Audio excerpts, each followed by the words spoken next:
Protect your DNA. BioPQQ can promote formation of new mitochondria. Infowarsstore.com. One of the hot topics, not just here in the States, but around the world right now, is people migrating from place to place. And many of them have a very legitimate reason to do so. And we'll talk about that more in our next article. But for right now, I want to talk about some of the culture clashes that are happening because of people migrating. And now we see that German schools are ordering girls not to wear short skirts as to avoid offending Muslim students. And it says a school sent out a letter to parents advising them of a new security measure after a migrant shelter was opened at the school's nearby gym. Parents were warned that children should not wear revealing clothes for fear of misunderstandings that could lead to attacks by the migrants. Now, let's stop right there. It's one thing to have people come into your area, not necessarily your country, but people can move from place to place because of some type of natural disaster. People move from Oklahoma to Texas or whatever the case may be. But with that, if you get someplace and you find out because of what somebody is wearing that may cause them to have an attack on you, that does not fly at all. You can't just say, well, in Oklahoma, we wear the Sooner colors, you guys are wearing Texas colors, we're going to attack you. No, you can't do that. And it's the same thing with this type of situation that we see going on in Germany. Now, of course, as I always say when I talk about other religions, not all Muslims are this way. You got plenty of peaceful Muslims. They have no issue with anybody. Myself and Joe Biggs had a chance to go to the Stand with the Prophet rally in Garland, Texas. This isn't the one that got shot up. This was the one before that.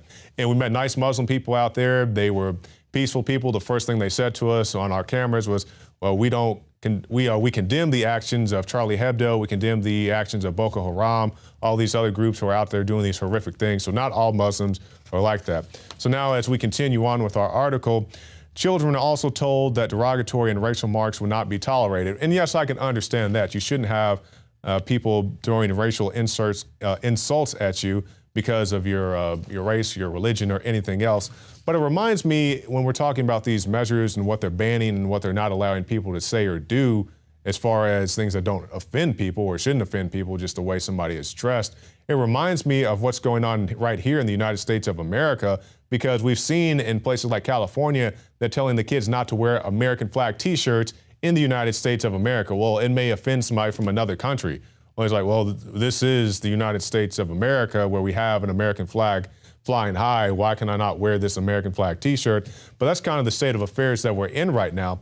And as we're talking continued about these things that are going on in the schools, we've also seen, while they're telling kids over in Germany not to wear the short skirts, here in the States, if a young man wants to use the girls' bathroom, that's perfectly fine. We've seen that become some of a normal thing. And when you have little kids, little 5-year-old, 6-year-old, it's probably not that big of a deal. But when you get up to the high school ranks and you get all these various people with hormones and all these other things going on, having the boys and the girls use the same locker room is just a recipe for disaster.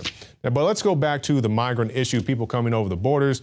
Now, as I said earlier, some people are traveling because of very real circumstances that they're trying to flee from, whether it's poverty, illness, safety concerns, because not just the people leaving places like Syria, but you also have people down in Central and South America that are still being affected negatively by the Contras and the things that happen down there. So I can understand people coming to various countries, wanting to leave those countries and go to a better situation. But the issue that we're having is we have so many people that are going into communities such as what we saw in McAllen, Texas. And it's fine if you have a church, a private organization, or private individuals who choose to house these people pending their trials. I have no issue with that. But the problem is they had so many people coming in there, is draining resources from the city of McAllen itself.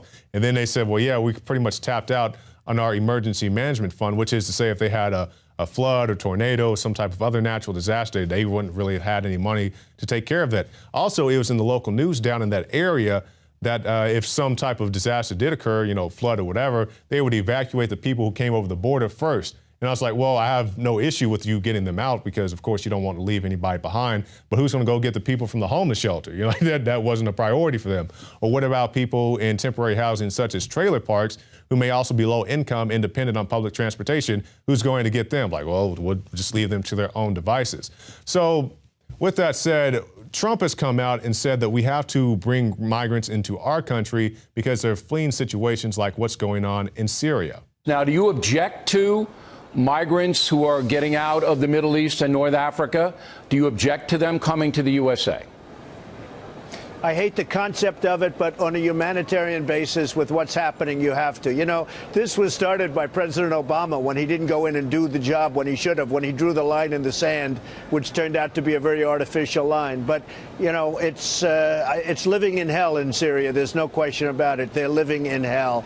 And as I stated before, some people are trying to flee for very legitimate reasons. They have real concerns about their safety. But I think this is a situation where we're putting a Band-Aid on something where we should be trying to avoid making the incision altogether. Because yes, there is a lot of problems going on in Syria, and I'm not saying that the United States or Western governments are the cause, but they are a contributing factor. When you look at the point where we have the Syrian rebels, many of whom aren't even Syrian, many of them have sworn allegiance to al-Qaeda, although we continue to fund these guys to go out and do these things. And then we see people like the White House, they come out and they say, Assad has crossed the red line. He's using chemical weapons on his own people, even though the video they showed on numerous mainstream media outlets here in the States had the al-Qaeda watermark on the video. It's like you take something from Fox News, like, oh, this is a CBS piece. You're like, no, it has the Fox News logo on it. It's kind of that same deal. So with that said, the Syrian rebels, the al-Qaeda rebels, have committed at least one chemical attack because they even made a video documenting that fact, but we completely ignore that. So yes, we are contributing to this. It's the same thing like the Contras down in Central and South America. People are flooding here because of those ill effects, but if we weren't doing that stuff to begin with, people wouldn't have to leave their homes. I don't want people to come here because they can't stay at home. If they want to stay home, we should be able to put resources towards that or not put negative resources that drive them out of their homes. Because I saw an article, I think it was a couple months ago, I sent it to a Syrian girl, Mimi Alaham, or whatever her name is. She has several different names, kind of like Puff Daddy, but Partisan Girl, all that. But I sent her this document talking about how a lot of the Syrian refugees are coming to Dallas now. And she said, it's terrible. I really wish the United States would stop doing things that force people out of their homes. And I do agree. Long story short, let's make an environment where people can stay in their own homes and not have to leave because of the actions of the United States government or other governments for that cause. And as we talk about the alienations of Syria and Central and South America, let's talk about the alienation of the United States of America. And we see more than half of adults have diabetes or prediabetes. The study of U.S. government health surveys examined the prevalence of diabetes among 26,000 U.S. adults between 1988 and 2012. According to the study in the Journal of the American Medical Association, up to 14% of U.S. adults had diabetes in 2011 to 2012, and what's even scarier, many of them didn't even know about their condition, which is to say these conditions are on the rise. And there are many contributing factors as to what causes diabetes, but one that cannot be denied is your food, what type of food you eat. Type of food that you don't eat, I guess, is also a factor in there as well.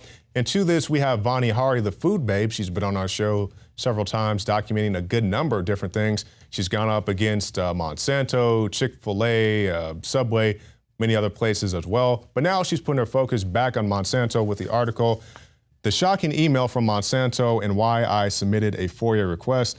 And this concerns Dr. Kevin Folta.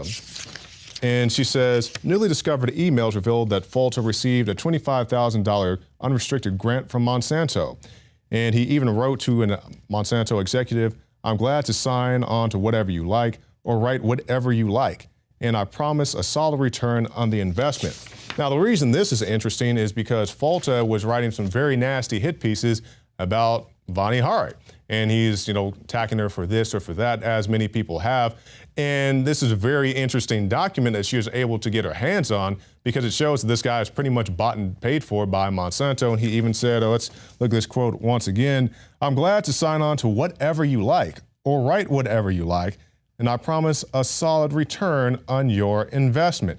Now, this doesn't particularly mention Vani Hari by name, but it also goes on to point out in the article that he had denied several times, 9 that she has documented here, that he said he had no connection to Monsanto. And I'm pretty sure a big corporation like Monsanto isn't exactly that. People like the Food Babe are out there operating and doing various things. But it just goes to show you that a lot of people think when it comes to politicians or scientists or many other people that they can't be bought and paid for. Well, yes, they can, because it happens all the time, especially in politics. You see these guys, whether it's for money or power or they're being blackmailed, they may do something that's against the better wishes or the better concerns of the general populace. And scientists or anybody else are not immune from such endeavors. Yeah, they have student loans to pay back just like anybody else. So at the end of the day, they may take that check and do something that isn't exactly in your best interest. So you can't just say, well, this guy went to school for 8 years, so he's above reproach. No, he's human like anybody else. I'm not saying that that's exactly what happened with this guy, but I'm just using that as an example, somewhat of a bellwether.